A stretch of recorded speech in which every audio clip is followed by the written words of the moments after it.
सुखदेव जी महाराज भागवत में लिख्યું છે ભૃગુર્વસિષ્ઠશ્ચ વનસ્ય ગૌતમો મેઘાતિથિ દેવલ દેવરાતો રામસ્તથા ગાદિસુતશ્ચ સાકલો મુકુંદ પુત્રાર્જિત પીપલાદ। આ કથા સાંભળવા કોણ આવ્યા? ગંગા કિનારે સુખદેવજી માં સૌનક આદि કથા કરે। ભૃગુ ઋષિ, વશિષ્ઠ ઋષિ, ચ્યવન ઋષિ, આયુર્વેદ જેને બનાવ્યું, મેઘાધિપતિ દેવલ ઋષિ, દેવલરાજ, વિશ્વામિત્ર, રામ ભગવાન, રામચંદ્ર ભગવાનના જેને જે ગુરુ છે એવા માર્કંડ મુનિ, પીપલાદ, વ્યાસજી, પારાશર જેને પોતે ભાગવતની કથા રચી એ પોતે આ શ્રોતા થઈને ગંગાના કિનારે કથા સાંભળવા બેસે છે। ભૃગુ ઋષિ કોણ ખબર? વિષ્ણુ ભગવાનની છાતીમાં જેને લાત મારી હતી એ ભૃગુ ઋષિ। એક વાર ભૃગુ ઋષિ, આમ તો સમય ઓછો એટલે સમય પ્રમાણે મર્યાદા લેશો, પણ ભૃગુ ઋષિની ઈચ્છા થઈ કે ત્રણ દેવતા છે, બ્રહ્મા, વિષ્ણુ અને મહેશ, એ સત્વ, રજ અને તમ, આ ત્રણેય દેવતામાં કોણ તામસી છે અને કોણ સાત્વિક છે એની પરીક્ષા કરું। તો ફરતા ફરતા વૈકુંઠમાં ગયા અને લક્ષ્મીજી છે એ નારાયણની સેવા કરે છે, પગ દબાવે। ભૃગુ ઋષિને જોઈને વિષ્ણુ ઊભા ન થયા એટલે ભૃગુ ઋષિએ વિષ્ણુના છાતીમાં લાત મારી। ત્યારે વિષ્ણુજી એટલું જ કીધું કે હે ગુરુદેવ, તમને મારી છાતી વક્ષસ્થળ મજબૂત છે, તમારા કોમલ ચરણ કમળમાં ક્યાંય ઘા તો નથી લાગ્યો? આટલી વિનમ્રતા એ વિષ્ણુને જોઈ, પણ લક્ષ્મીજીથી રહેવાનું નહીં। પતિનું અપમાન થાય ને પત્ની બેઠી રહે। લક્ષ્મીજીએ શ્રાપ આપ્યો કે જાઓ બ્રાહ્મણોને,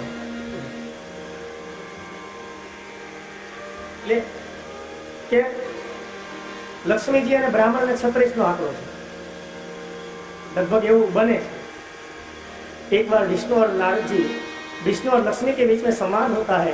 लक्ष्मी जी कहती है कि मेरे भक्त ज्यादा है, नारद जी कहते हैं कि मेरे भक्त ज्यादा है। नारायण ने कहा चलो हम जाकर के देखते हैं। धरती पर नारद और विष्णु भगवान ने कहा कि चलो हम देखते हैं। तो भगवान ने एक साधु गरीब ब्राह्मण का रूप लेकर एक गांव के, एक नगर में, एक सेठ के घर में जाते हैं और वहां पर जाकर के भगवान ने गरीब ब्राह्मण का रूप लिया और साधु सेठ को कहा कि महासेठ, मैं चतुर्मास करने निकला हूँ और मुझे थोड़े समय के लिए रहने की कोई व्यवस्था हो तो करके दो। सेठ बहुत दयालु थे। सेठ ने कहा महाराज आप हमारे घर में रहें तो मुझे आनंद होगा। सेठ ने कमरा खोल कर दिया, लेकिन भगवान ने कहा, जो साधु के रूप में थे, विष्णु जी ने कहा मेरी एक शर्त है। बोले क्या? मैं जिस घर में एक बार आता हूँ मेरी मर्जी से जल्दी मैं घर खाली नहीं करूँगा। सेठ बहुत ही दयालु थे। उसने सोचा यदि ऐसे साधु ब्राह्मण हमारे घर पे रहेंगे तो मेरा घर पवित्र होगा, जब तक होंगे मेरा घर तीर्थ बन जाएगा। उन्होंने उसे कमरा खोल कर दिया। दूसरे ही दिन लक्ष्मी जी ने सुंदर साड़ी पहन करके सुंदर वस्त्र, अलंकार और आभूषण लेकर उसी सेठ का दरवाजा खटखटाया और लक्ष्मी जी ने सेठ को कहा कि सेठ पानी दीजिए। सेठ ने जब जल दिया तो लक्ष्मी जी ने उस जल से पानी पिया तो एक कौतुक आश्चर्य हुआ कि जिस जल में लक्ष्मी जी को जल दिया गया वो गिलास था वो सोने का हो गया। स्वर्ण का गिलास देकर सेठ ने दूसरा गिलास थमा दिया, दूसरा भी सोने का, तीसरा दिया। इन्हें सेठ को लालच लगी। सेठ ने सोचा कि ऐसे मेहमान यदि मेरे घर पे रहेंगे थोड़े दिन तो मेरा तो कल्याण हो जाएगा। उन्होंने कहा कि बहन जी बुरा ना लगे तो एक बात कहूँ, आप थोड़े दिन मेरे घर पे रहें। तो लक्ष्मी जी ने कहा सेठ मेरी एक शर्त है। सेठ ने कहा क्या? लक्ष्मी जी ने कहा आपके घर में कोई ब्राह्मण तो नहीं है ना? सेठ ने कहा ब्राह्मण तो है, उससे आपसे क्या लेना देना। लक्ष्मी जी ने कहा, जो स्त्री के रूप में थी, उन्होंने कहा बात ऐसी है कि मेरा और ब्राह्मण का 36 का आंकड़ा है। जिस घर में ब्राह्मण है मैं वहां जल्दी नहीं जाती, अगर मुझे रखना है तो उन्हें पहले बाहर निकाल। सेठ बेचारा धर्म संकट में आया, क्योंकि भगवान ने भी शर्त रखी थी कि मेरी मर्जी के बगैर मैं घर खाली नहीं करूंगा। सेठ ने बहुत ही समझाने पर भी जब भगवान न खाली करे, ब्राह्मण देवता ने घर खाली न किया, तो सेठ ने गुस्से में आकर कहा कि पंडित जी सीधी तरह जाते हो कि दरवाजे के पीछे डंडा निकालो। भगवान ने फटाफट अपनी पोथी लपटे कर वहां के भगवान निकल गए और भगवान नारायण वहां से निकले तो लक्ष्मी जी ने भी अपनी सारी माया समेट करके वहां से निकल गए। और लक्ष्मी ने कहा, देखा प्रभु, ये दुनिया सब स्वार्थी है, केवल मेरे ही भक्त हैं। नारायण की बात सुनकर लक्ष्मी जी ने कहा, अब मेरी बारी है। गांव के दूसरी ओर एक श्मशान यात्रा जा रही थी और वहां पे लक्ष्मी, सब लोग शमशान की यात्रा में जा रहे थे। लक्ष्मी जी ने कुछ माया दिखाकर वहां पैसे की नोट गिराई तो कई लोग थे वो पैसा चुनने के लिए वहां अफरा तफरी करने लगे। अंत समय में जब श्मशान तक केवल 4 लोग जो थे वह बच गए, बाकी के सारे लोग पैसा लूटने के लिए हंसते में ही रुक गए। 4 में से एक की नजर नीचे पड़ी तो 1000 रुपये की नोट पड़ी। दूसरे ने कहा, कंधे पे मृत शरीर है, इसे कहाँ रखे। तीसरे ने कहा, ऐसा भी इसका जो होना था हो चुका है, हम हमारा कर लेते हैं, इसे रखो साइड। उन्होंने उस मुर्दे को जमीन पर रखकर सब पैसा लूटने के लिए 4 लोग लूटने लगे। तब लक्ष्मी माता जी ने विष्णु को कहा कि देखा प्रभु, इस दुनिया में सारे मेरे ही भक्त हैं। तब नारायण ने कहा कि लक्ष्मी, ये तेरी बात सही है, ये सारे लोग पैसा लेने के लिए लूटने लगे, लेकिन जो सफेद कपड़े में जो मुर्दा सोया था उसको तूने देखा, वो खड़ा हुआ। तो लक्ष्मी जी ने कहा, प्रभु कहाँ से होगा, जिसके अंदर आपका आत्मा ही नहीं है, आपका अंश ही नहीं है, तो कहाँ से खड़ा होगा। तो कहने का तात्पर्य कि जिसके शरीर है, आत्मा है, तो ये शरीर सब भौतिक सुख का काम है। कथा के अंदर अनेक ऋषि पधारे, गंगा यमुना जी आदि अनेक नदियाँ थी, वो स्त्रियों का रूप लेकर वहां पधारी। ज्ञान और भक्ति को, भक्ति वहां सभी जय जयकार हुआ। भक्ति को कहा कि आपको कहाँ बिठाया जाए, तो नारद जी ने कहा, हे भक्ति देवी, आप कथा में पधारे हुए सारे श्रोताओं के हृदय में बैठिए। कुमार जो सदा सेविया श्रीमद्भागवती कथा यस्या श्रवण मात्रेण वरिश्चित्तं समाशय। ये भगवान की कथा हमेशा श्रवण करनी चाहिए। इसके श्रवण मात्र से संसार के सभी भव रोगों का नाश होता है। भक्ति जी वहां पधारी, नारद जी ने संकीर्तन किया। भक्ति जी ने कहा, मुझे 7 दिन तक कथा सुननी है, मैं कहाँ बैठूं। तब नारद जी ने सुंदर श्लोक के अंदर उत्तर दिया, भक्तेषु गोविंद स्वरूप करती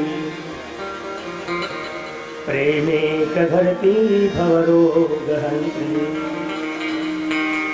सात्वं च शिष्टं सुधैर्य संश्रया निरंतरं वैष्णवान् सामि। हे भक्ति देवी, आप मंडप में न बैठो तो चलेगा, आप केवल जो कथा सुनने के लिए श्रोता बैठे हैं उनके हृदय में बैठिए। भक्ति देवी सवेद के नीचे बैठी और वहां पे कुमार संत कुमार कथा की आरंभ कर रहे हैं। तुंगभद्रा तटे पूर्वत भूतपत्तम अनुपत्तमं यत्र वर्णा स्वधरेण सत्य सत्कर्म कारः आत्मदेवः पुरः तस्मिन् सर्ववेद विशारदः श्रोतकर्मासु निष्णातो द्वितीयैव भास्करः। संत कुमार ने गंगा नदी के किनारे कथा बिठाई और संत कुमार कथा का प्रारंभ करते हुए कहते हैं, हे मुनिवर,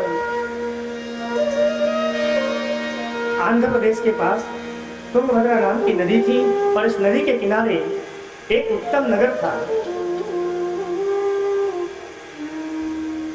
यहाँ व्यास जी ने ऐसा नहीं कहा कि यह नगर था, उत्तम नगर था और वहां पे धर्मपरायण लोग रहते थे। वह नगर कौन सा है? हमारा शरीर है, वह एक नगर है। और इसलिए सुखदेव जी महाराज ने यहाँ कोई ये भागवत के अंदर किसी नगर का नाम का उल्लेख नहीं किया गया कि वो लिख सकते थे ना, ये एक इस नाम का नगर था। तुंगभद्रा नदी किनारे एक उत्तम नगर था। धर्मपरायण लोग वहां रहते थे और आत्मदेव नाम का एक ब्राह्मण वहां वेद शास्त्र विशाल सभी वेदों का विशारद ऐसा आत्मा और देव नाम का एक ब्राह्मण रहता था। उनकी एक पत्नी थी जिसका नाम था धंधुली। आत्मदेव बहुत ही सज्जन और सद्गुणी थे। जितने सद्गुणी आत्मदेव थे उतनी ही बुरी उतनी उसकी पत्नी थी। आत्मा की पत्नी का नाम है बुद्धि। धंधुली किसे कहा गया है? बुद्धि की उपमा दी गई है। आत्मा की पत्नी है बुद्धि। बुद्धि अपनी कैसी है? धुंधली है।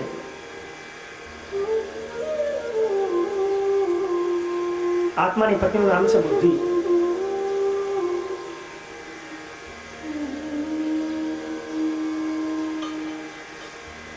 धंधुली के बखान श्रीमद् भागवत में कई ज्ञानियों ने बहुत किए हैं, उसका विस्तार भी किया है। कितने कितने दुर्गुण थे। आत्मदेव ने यहाँ ठोकर खाई है पुत्रों के द्वारा और उसे सत्संग मिला है, इसके बारे में कथा है। धंधुली और आत्मदेव उनके यहाँ संतति नहीं थी। जितने सज्जन और सद्गुण आत्मदेव थे उतनी ही बुरी धंधुली थी। कलयुग में भी घर घर में आप देखोगे कई जगह पे आपको धुंधुली मिल जाएगी। दो सहेली मिलकर तीसरे की बातें करते हो उसे धुंधुली कहते हैं। दो सहेली मिलकर के अपनी तीसरी सहेली की अगर कोई चर्चा करते हैं उसे निंदा कहते हैं। कोई देश कोई निंदा कराई नहीं। आपने जेनी निंदा करी है तो सामेली व्यक्तिना पाप धोवाય અને આપણે એના પાપના ભાગીદાર બની ક્યારે પણ નિંદા કરવી નહીં। અને ખાસ કરીને જ્યાં સત્સંગ થતો હોય ને ત્યાં અલૌકિકની જ્યાં ચર્ચા થતી હોય, જ્યાં પરમાત્માની વાતો થતી હોય ત્યાં ક્યારેક સંસારની વાત તો કરાય જ નહીં। એક ગામમાં એક શેઠ હતા વાણિયા। ભાઈ શેઠને કરિયાણાની દુકાન। ગામમાં ક્યાંય પણ કથા બેસે તે કથા સાંભળવા જાય। હવે लगभग 35-36 વર્ષથી એનો નિયમ હતો। એક દિવસ શેઠને ગામમાં કથા બેઠી, એનાથી કથા સાંભળવા જવાયો નહીં એટલે એના દીકરાને કીધું કે બેટા આવતીકાલની કથામાં મારા વતી તું જજે ને આજે મહારાજ કથામાં શું ઉપદેશ આપે એ તું સાંભળીને મને જણાવ। શેઠ કામે વયા ગયા બીજા ગામમાં। એ દિવસે એનો દીકરો કથા સાંભળવા ગયો અને કથા સાંભળતા સાંભળતા महाराजे कीधु कि गाम में कथा सुनते हुए बेटा जब गया पिता के बदले में कथा सुनने, पिता गए काम से कुछ बाहर पड़ोस के गांव में। शास्त्री जी वक्तव्य कर रहे थे और महाराज ने सुनाया कि बेटा जीवन में सभी के ऊपर दया रखें, गरीबों और पशुओं के ऊपर बहुत ही दया भाव रखना। बेटे ने यह वाक्य उसके मन में उतर गया। बेटा कथा सुनने के बाद अपने घर वापस गया तो किराने की दुकान पे बैठा था। उस समय 2-3 गाय, वहां से गाय निकली और किराने की दुकान पे बैठा अपना व्यापार कर रहा था। उस समय गाय ने आकर आटे की थैली में मुंह मारा और आटा खाने लगी। यह देखकर सेठ का बेटा था, उसने सोचा कि महाराज ने सुनाया है कि गाय के ऊपर दया रखनी चाहिए। मेरे पिता के पास बहुत सारा धन है, अगर 2-4 गुनी गाय खा जाएगी तो मेरे पिता का क्या जाएगा। बेटे ने उस गाय को मारा नहीं, वहाँ बैठा बैठा शांति से वो कथा के बातें सोच रहा था। और उतने में उसके पिता वहाँ आए। बाप ने देखा कि बेटा शांति से दुकान पे बैठा है और वो गाय है, वो गाय आटे की बूंदी खोल करके अपने आटा खा रही है। तो बेटे का पिता था वो बहुत ही क्रोधित हुआ कि अरे तेरा ध्यान कहाँ है, ये गाय सारा आटा खा रही है। तो बेटे ने कहा पिताजी आपने कहा था कि कथा सुनने जाना और कथा में महाराज जी जो कहे उसे जीवन में उतारना। आज बाबा ने कहा है कि पशु और मूंगे के ऊपर दया रखना, तो मैंने सोचा थोड़ा आटा गाय खा लेगी बाबा तो मेरा क्या जाएगा। पिता का गुस्सा बहुत ही बढ़ गया। करे पगले, महाराज का काम है कथा सुनाना और हमारा काम है सुनना। मुझे देख, मैं 35 साल से भगवान की कथा सुन रहा हूँ। कथा केवल सुनने के लिए होती है, एक कान से सुन और दूसरे कान से निकाल दे। इतने 35 साल से मैंने कथा सुनी, कभी तुझे मुझे देखा? तो मुझे रोड पे ला दे। बेटा ने खीजायो बाप कि हूँ 36 વર્ષથી 35 વર્ષથી कथा સાંભળું છું, कथा के जीवन में उतारवानी न હોય, एक कानથી સાંભળીને બીજા કાને કાઢી નાખે। એટલે આવું થાય, આપણે કથા સાંભળીએ પણ જીવનમાં ઉતારતા નથી। હું તો કહું કથા સાંભળાય જ નહીં, કથા સાંભળવાની વસ્તુ નથી, કથા તો પીવાની વસ્તુ છે। કથાનો અમૃત તો પીવું જોઈએ, કારણ કે સાંભળેલું હોય ને એક કાનેથી સાંભળો ને બીજા કાનેથી વયું જાય, પણ કીધું હોય ને તો એમાંથી એકાદ ટીપું આપણા હૃદયમાં રહી જાય ને તો આપણો બેડો પાર થઈ જાય। तो यहाँ धंधुकारी आत्मदेव को संताती नहीं थी। पत्नी रोज ताना मारती थी कि जाइए कोई संत के पास जाओ और किसी के पास कुछ कृपा करके प्रसाद लेकर आओ कि जब मेरे यहाँ कोई बेटा हो। पत्नी की रोज की कर्कशा स्वभाव की पत्नी थी, घर पे आते ही रोज का उसका झगड़ा चालू। यह सब देखकर एक दिन घर छोड़कर जंगल में तप करने के लिए आत्मदेव चले गए। जंगल में आत्मदेव चले गए आत्महत्या कर। आत्मदेव ने सोचा कि रोज की झंझट है, शादी के 12-12 साल हो गए, हमारे यहाँ संतान नहीं है, तो आत्मदेव ने सोचा कि मैं आत्मसमर्पण ही करूं।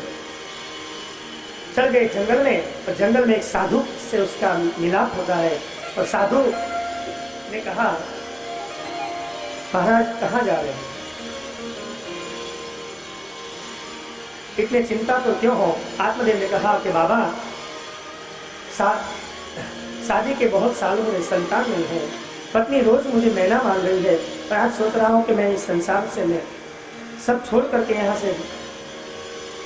साधु ने कहा कि बेटा तेरे पास तेरे यहाँ संतान नहीं है, इसलिए तू जंगल में आया है, और मैं तो साधु बना हूँ, मेरे 5 बेटे हैं, फिर भी इसलिए मैं आज साधु बन गया हूँ। 5 बेटे हुए भी मुझे साधु बनना पड़ा, इसलिए बेटा संतान न हो वही चलेगा। बाबा को देखकर उसे तेज दिखा। बाबा का तेज देखकर आत्मदेव ने कहा कि महाराज कुछ भी हो जाए बाबा, आप मुझे ऐसा कोई आशीर्वाद दीजिए, मेरे यहाँ संतान हो, मैं थक चुका हूँ दुनिया की तारीफ सुनकर। बाबा ने कहा ठीक है बेटा। संत ने एक फल लेकर अपनी पत्नी को कहा दिया, ले बेटा इस होकर आत्मदेव को कहा कि तेरी पत्नी को खिला देना। साधु एक फल आप्યું અને કીધું આત્મદેવને કે જાઓ તો આપની પત્નીને ખવડાવી દેજો। હવે ધંધુલી હતી, એની અંદર દુનિયાના દુર્ગુણ આળસુ સ્વભાવની, સમયસર રાંધે નહીં, રોજનો કરકરાટ કરે। પત્નીએ આત્મદેવને ઘરે આવી ધંધીને પત્ની ફળ આપ્યું ને કીધું કે તું તારે આ ફળ સાધુએ આપ્યું છે ને, તું આ ફળ ખાઈશ તો સગર્ભા થઈશ ને આપણે ત્યાં સંતાન થશે।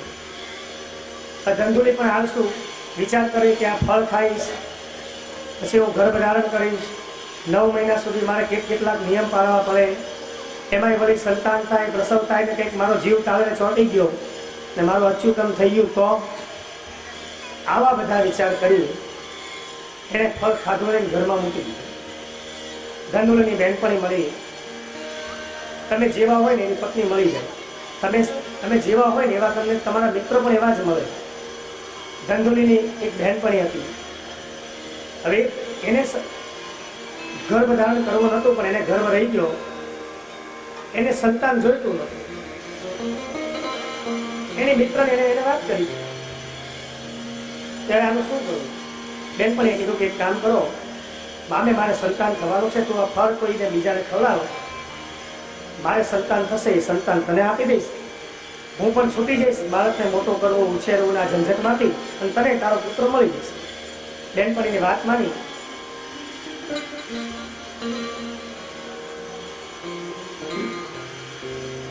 તમે જેવા હોય ને એવા સંત કહે કે તમે આ જેવા હોય એવા તમને મારા મળી જાય। એક ગામમાં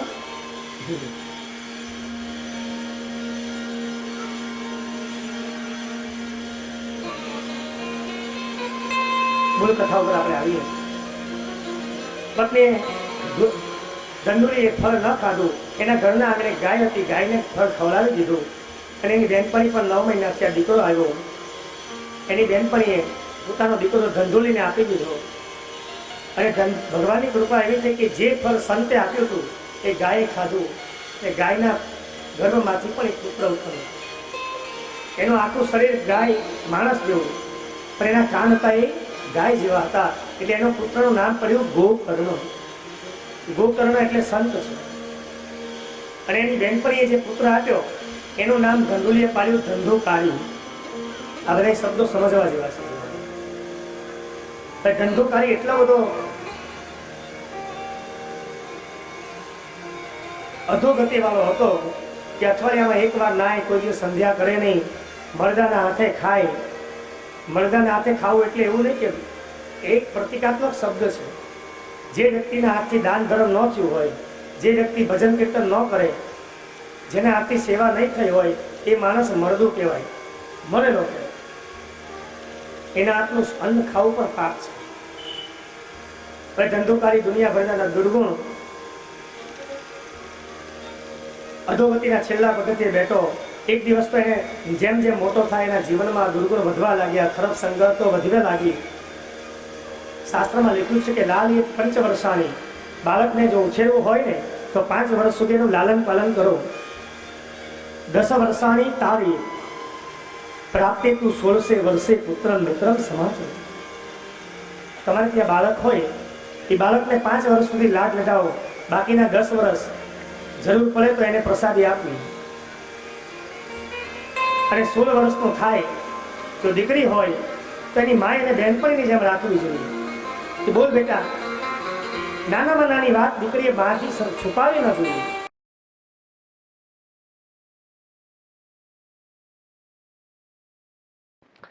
नमस्कार दर्शक मित्रों, अथश्री जन्म पत्रिका एवं वेद शास्त्र एस्ट्रो ग्रुप द्वारा एक भाग्य लक्ष्मी कार्ड बनाया हुआ है. यह भाग्य लक्ष्मी कार्ड से आप आपके जीवन में लक, बिजनेस, फ्यूचर, फाइनेंस और हेल्थ, ये सभी एक ही कार्ड से आप प्राप्त कर सकते हैं. लक यानी आप आपके जीवन के अंदर ज्यादा मेहनत कर रहे हो, आपको फल की प्राप्ति नहीं मिल रही है, तो ये कार्ड आपको आपका भाग्योदय करवाएगा. बिजनेस, आप ज्यादातर मेहनत करते हो और आपकी आमदनी जो है वो सही नहीं हो रही है, तो ये भाग्य लक्ष्मी कार्ड से आपकी आमदनी में आपका बढ़ाव आप कर सकते हो. फ्यूचर, आप यदि आगे जाने का सोच रहे हो, ज्यादा मेहनत भी कर रहे हो और वो मेहनत का फल आपको प्राप्त नहीं होता है, तो यह भाग्य लक्ष्मी कार्ड से आप आपका फ्यूचर भी ब्राइट कर सकते हो. फाइनेंस, आर्थिक बहुत ही आपको तकलीफ है, तो ये कार्ड आपको फाइनेंशियल भी सपोर्ट कर सकता है. और हेल्थ के लिए भी ये भाग्य लक्ष्मी कार्ड आपको सपोर्ट कर सकता है. यह भाग्य लक्ष्मी कार्ड आपके जन्म नक्षत्र के आधार पर बनाया हुआ है. आपकी जन्म तारीख के अनुसार जो नक्षत्र होता है उसी नक्षत्र के आधार पर यह भाग्य लक्ष्मी कार्ड को बनाया गया हुआ है. यदि दर्शक मित्रों आपको 21 दिन में यह भाग्य लक्ष्मी कार्ड से जो अच्छा रिजल्ट नहीं मिलता है, तो आप यह भाग्य लक्ष्मी कार्ड है वो आप हमको वापिस भी कर सकते हो. यह भाग्य लक्ष्मी कार्ड आपको केवल 650 रुपए में प्राप्त होगा. यदि 21 दिन में आप ऐसा सोच रहे हो कि आपको रिजल्ट प्राप्त नहीं हुआ है, तो आप हमें फोन कर हमारा जो बनाया हुआ भाग्य लक्ष्मी कार्ड है वो भाग्य लक्ष्मी कार्ड आप रिटर्न कर सकते हो और आपने जो भी पैसे खर्च किए हैं वो पूरे 650 रुपया आपको वापिस मिल जाएगा.